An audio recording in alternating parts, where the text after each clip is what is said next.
Just going to do a quick video on how to change the cabin air filter on a Jeep Wrangler JK. This is the model or part number that I used for it, which is the Fram Fresh Breeze. It just has the Arm & Hammer baking soda in it, so it'll kind of eliminate odors.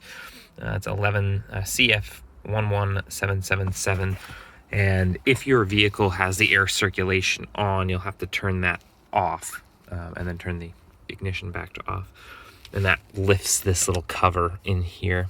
So you remove the glove box by pinching these tabs in. When the glove box opens, you squeeze these tabs. Glove box comes down.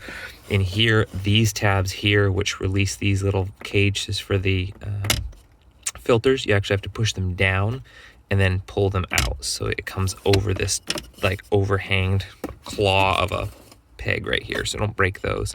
There's one on each side here and here. This one doesn't open all the way, and those little filters, they're side by side. I just took one out, which one of mine was absolutely disgusting. You can see there it's nice and full of dirt and grime, as it should be.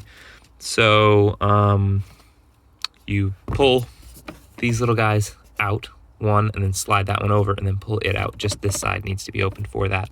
And again, if your ignition is on, and let's turn those blowers down, you'll notice that little box went over the top here, this hood, and that's the box for the recirculation. So I need to turn that off so I can push the circulation button to do that, this button here, and that gets rid of that for me. Ooh. I'm gonna turn this off. I turned the Jeep on for it, and there it is. That opens it up for you. So you just take each one out, and you can do this one-handed. Weirdly enough, I'm able to do this and film. It's amazing. There's the other one, and of course, tape this box so that it can't just open it nice and easy.